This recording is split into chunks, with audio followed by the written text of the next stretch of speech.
Astroworld, featuring Travis Scott, day one, ended in tragedy, leaving 8 dead, hundreds injured. From being crushed, there were drug ODs, there were various heart attacks, there was lots of just general violence and fighting, and I mean the whole thing was just a goddamn mess, pretty much from top to bottom. So it was 50,000 people, right? On top of that, people bum rushed the show. They bum rushed the gates and busted in, so it was 50,000 plus. So you're essentially above capacity even as the show's starting. So they get mainly through day one, and it's all good. To set the scene, I want to tell you guys a little bit about NRG Park. It's essentially a parking lot. NRG Stadium is the big football stadium, houses about 70,000 people. That's where our football team plays. We have the rodeo there. It's a big venue. You cross the street and there's NRG Park. I've never felt that NRG Park was a good place to hold a show. But, this was different. It did have rides and all that shit. For people outside of Houston who don't know, Astroworld was not just a Travis Scott album and eventually ill-fated concert. It was a theme park. It was Houston's theme park. So as I said, 50,000 people. And there's this bum rush crowd that fought their way in. Since the tragedy, everyone with their perfect hindsight have gone through all kinds of shit and found that this is a common thing at Travis Scott shows. Now, the concept of bum rushing a show, that's nothing new. Of course, that goes back to Woodstock. That's how Woodstock became a free show. It didn't start off a free show, but these fucking hippies tore the gates down, and so fuck it, it's a free show. So you had 50,000 plus, you're over capacity. And Travis Scott, his shows are known to be pretty fucking wild. He takes on a little bit of a 80s metal arena show type vibe to his shows. You see mosh pits, you see crowd surfing, big pyrotechnics, big over the top stage shows that you used to commonly see in metal, and these days you just really don't see it anymore, aside from the hugest of huge bands like Metallica, Guns N' Roses, people of that ilk. Now, as you got to the end of the evening and Travis Scott's set approached, there was a big countdown clock, As the clock counted down to 0, there started to be a crowd surge, a crowd crush, if you will, up towards the front. And anyone who's ever been at a big show like that, I honestly do not fucking know why people want to be in the front row. That shit is never a good time. I've never heard good stories about it. It's always, I couldn't fucking breathe. I was pressed up against the rail. It fucking sucked. I couldn't even enjoy the show because I was trying to survive. Even if you're in the mosh pit, and I'm not talking about you're at some shitty, half-filled venue. I'm talking about if you've ever been at a packed show and you're in a mosh pit. Even in that spot, you're having a tough time breathing sometimes because it's a mass of humanity and you're all pressed up against each other. It's fucking hot. Nobody realizes the power of a crowd like that. The closest thing I can equate it to is like you're floating in the ocean, You have no control. I can remember at times being in crowds like that. It really is like being caught up in a wave.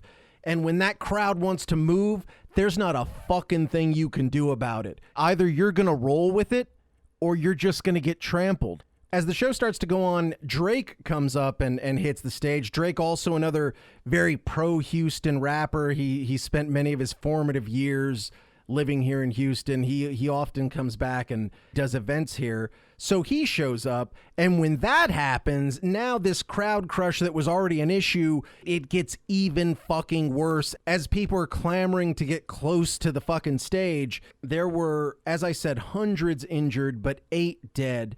The oldest person that died was 27 years old. These people ranged in age, but you're really talking about teenagers, college-age kids. There were children in the audience that got trampled. I think there's a 10-year-old who's in a coma right now. I can understand bringing a 10-year-old to a show, certainly. You see it all the time. Why the fuck would you take a kid deep into mosh pit territory? I know at metal shows oftentimes when you enter the mosh pit, they give you a bracelet that you got to wear and it says enter the mosh pit at your own risk, which I'm guessing frees them of any liability from injuries sustained in said mosh pit. I don't know if that was done here. The whole thing seemed to be put together in kind of a half-assed manner. We'll get into that in a second. Now, as it started to become clear that shit was going wrong, I mean, the videos coming out of this are fucking heartbreaking. A lot of people said that they were essentially like crowd surfed out of there. Some people got pulled out, but it's clear that the security was overwhelmed. And this was not, they didn't skimp on security in terms of the numbers. I mean, this was a highly secured festival in terms of the amount of guards that they had. But like I said, in a crowd crush like that, there's not a fucking thing that you can do. If you're like, oh, I'm going to pull one motherfucker out, that's hard to do unless they're right there in the front. Now, also, the way that the grounds were set up, it made it really difficult for EMS and general emergency staff to get to these kids. Now, Travis Scott has been made the bad guy of this whole fucking story, but I mean, there's so much to this story. You see elements of negligence on his part, certainly. For example, he had tweeted something along the lines of like, oh, you know, the wild ones sneak in, or we're sneaking the wild ones in, or something like that. And some are saying that that incited people to bum rush the show. And so in a roundabout way, even though you could say he's fucking around, Travis Scott, as I said, he does kind of co-opt a lot of like heavy metal and punk rock tropes. And I'm not sure how much he actually knows about them and how much he's just seen them on TV and he thought it looked cool. Because it's very punk rock, very steal this album sort of mentality. So they bum rushed the show. Now, another thing is once the ambulances showed up, it's been said that Travis Scott instructed the crowd to throw up their middle fingers and make the earth shake, which is probably not some shit you should say. Because, I mean, what the fuck would you think the ambulance is showing up for? Are they there just for shits and giggles? I mean, obviously something's going wrong. There were moments where he did stop the show to be like, hey, could you help this motherfucker? And he had to have seen people being carried out. I get why he is being made the main scapegoat here. But there are so many motherfuckers that I would blame before Travis Scott. I mean, somebody has to be in charge. If you're the guy up on stage, and listen, I understand everyone has posted their video of, well, here's how Linkin Park handled it, and here's how Guns N' Roses handled it. Oh, aren't they all so much better than this guy, Travis Scott?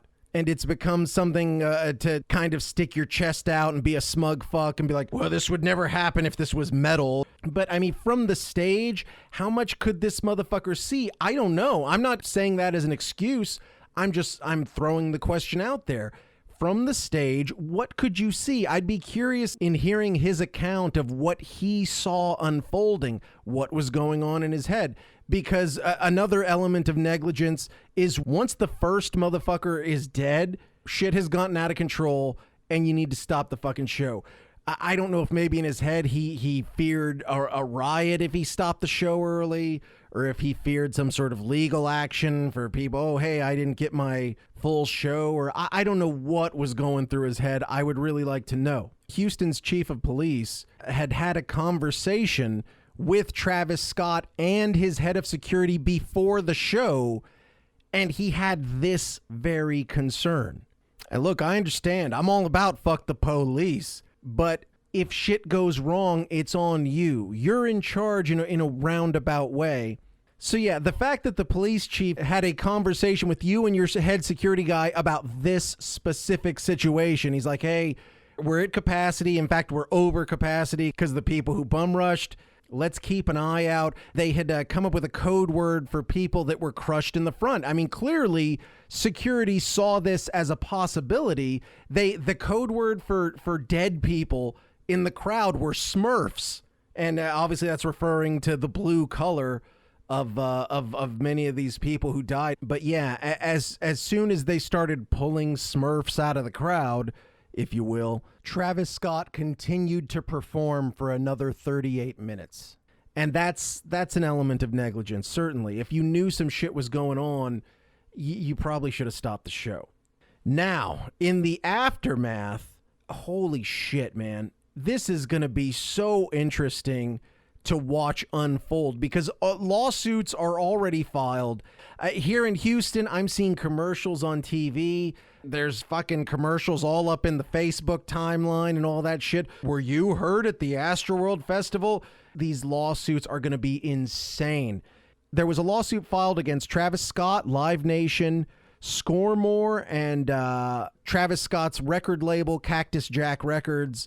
There's a second suit for a guy who's looking to do like a class action deal. And that suit is against Travis Scott, Live Nation, NRG Stadium, and Drake.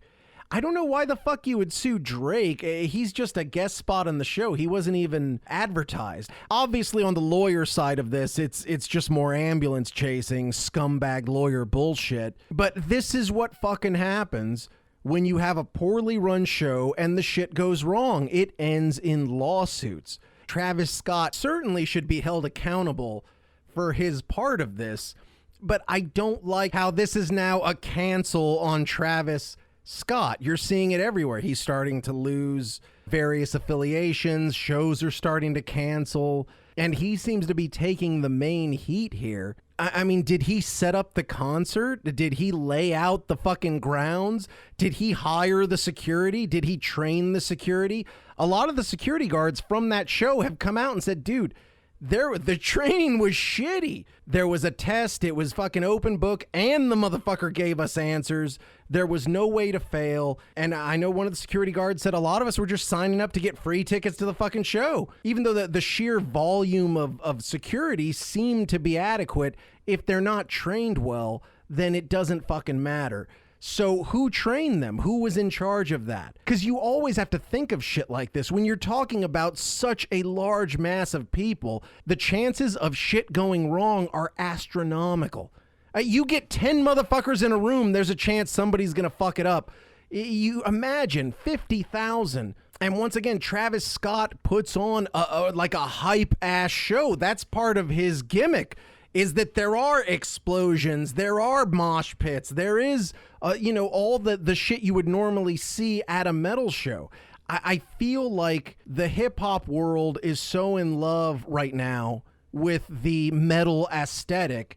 That's why you see everybody wearing, metal tees, bands that they don't fucking know, and, ripped jeans and flannels and all that shit. And I think Travis Scott, and, you see it with a lot of these trap rappers especially, they didn't want the classic hip-hop show. If you've ever been to a hip-hop show, for the most part, not to say they're not hype, it's hype, but it's like hype in a different way. It's more, you're dancing around and having a good fucking time and shit like that.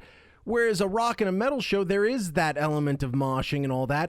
But if you're someone who's only ever seen moshing and all that sort of classic heavy metal concert sort of shit, if you've only ever really seen that on TV, you might misinterpret what it even is. Like, for example, a lot of people think in a mosh pit, everybody fights, everybody punches each other and shit like that. That's not how it is. You fucking run around, you run into everybody, it's fun. I've been in what are considered some of the more dangerous mosh pits. I've been in a Slayer mosh pit. I've been in a Pantera mosh pit. And I have seen with my own two eyes, if a motherfucker starts punching people, if a motherfucker starts kicking people, that person gets dealt with. It is fucking street justice in a mosh pit. That's only to the assholes. I've seen women mosh without fear. I've seen children mosh without fear. I've seen disabled people mosh without fear. There's a real sense of brotherhood. It's almost like a Fight Club style feeling in a heavy metal mosh pit. Like in between songs, people are fucking hugging and shit. There's a weird sort of love to it, even though, like I said, people think that it's highly violent. Now, that being said, really at the end of the day, this was about some famous guys being on stage and everybody was clamoring to get close to them. I don't think, some people are like, well, why'd you put the countdown? Because, of course, as the countdown got low, everybody pushed forward. Dude, it's the same thing. Like, okay, if a band's about to go on and the lights go out, the lights are out for, 10, 15, 20 seconds before the band comes out. Once those lights drop, there's always a hardcore crowd surge. So it doesn't matter, dude. Whether it was a clock or lights going out or whatever, there was going to be this situation no matter what. Now, what I want to really focus on is, as I said, Travis Scott. Let's not let this motherfucker be the only face of this.